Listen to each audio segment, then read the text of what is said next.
আসসালামু আলাইকুম দর্শক শ্রোতা, আশা করি আপনারা ভালো আছেন। আর আজকে আমি অসাধারণ একটি ডিমের রেসিপি করে নিয়েছি। একটু ভালো করার চেষ্টা করেছি। এই ডিমের রেসিপিটা কেমন হয়েছে অবশ্যই আপনারা জানাবেন। আর এটার নামটা জানতে চাইবেন না, এটার নাম হলো ডিমের ব্যাঙের ছাতা। কিছু ডিম নিয়ে নিয়েছি, ডিমগুলো এখন সিদ্ধ করতে দিব। আপনারা ভাবছেন আজকে এতগুলো ডিম দিয়ে কি করব? পানিটা আগে বসিয়ে দিয়েছিলাম, এখন ডিমগুলো আস্তে আস্তে দিয়ে দিব। আমি টোটাল 10টি ডিম দিয়েছি। এই ডিমটা ফেটে গিয়েছিল, এই জন্য ভিতর থেকে সাদা অংশটা বের হয়ে আসছে। ডিমটা সিদ্ধ হতে হতে আমি এদিক দিয়ে সালাদটা রেডি করব, কারণ এটা কচি শসা ছিল আর এটা ছেলার প্রয়োজন হবে না। শসাটা কেটে নিয়েছি, এখন কাঁচামরিচগুলো কেটে নেব। একটু টমেটো নিয়ে নিলাম,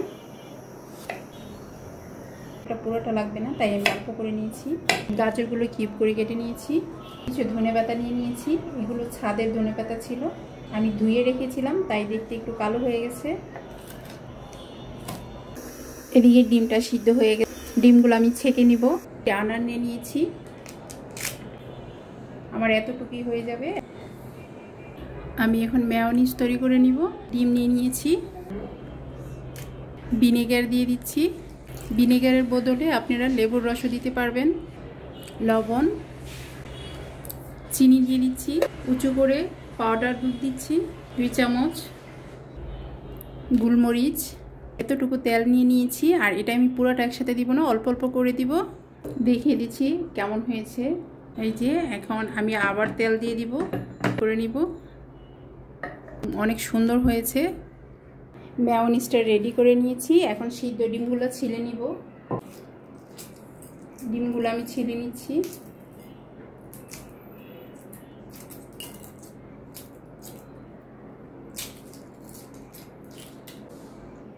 প্রতিটা ডিমকে আমি কেটে নিব, কিন্তু কিভাবে কাটবো আপনারা একটু ভালো করে খেয়াল করবেন।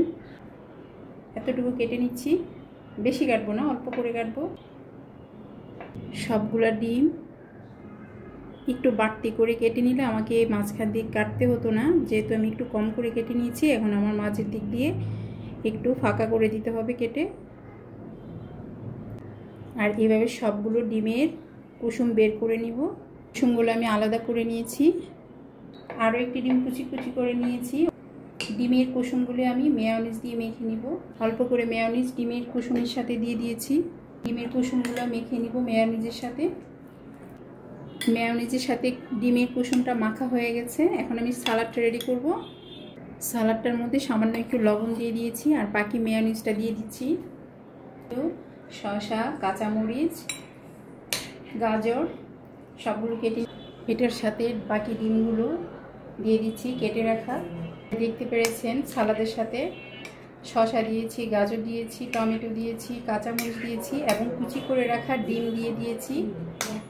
সালাডটা ভালো করে মেখে নিয়েছি মেয়োনিজের সাথে। সালাডটা আমি একটি প্লেটে নিয়ে নিয়েছি। আমি যে এই ডিমের কুসুমটা মেয়োনিজের সাথে মেখে নিয়েছি, এটা এখন এই ফাঁকা ডিমের মধ্যে দিয়ে দিব।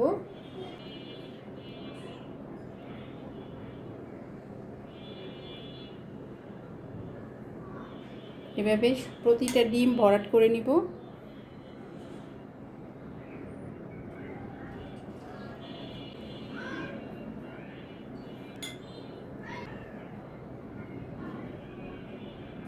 এই যে ডিমের এই বাকি অংশগুলো কালার করতে হবে। চায়ের পাতার মধ্যে কালার করে নিব। আর চায়ের পাতাটা আমি ছেঁকে নিব।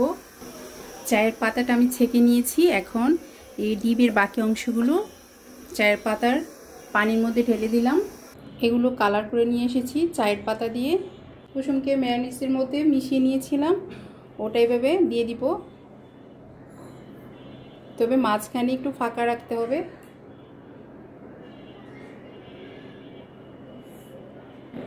এইভাবে করে নিতে হবে। এখন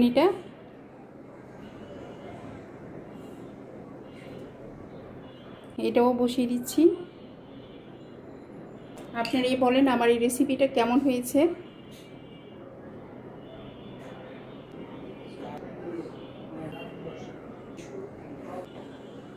কুচি করে রেখেছিলাম ধনেপাতা, অল্প অল্প করে এই ডিমের মাঝখানে দিয়ে দিব। এখন দিয়ে দিচ্ছি যে আনারটা কেটে রেখেছিলাম, এই আনারটা।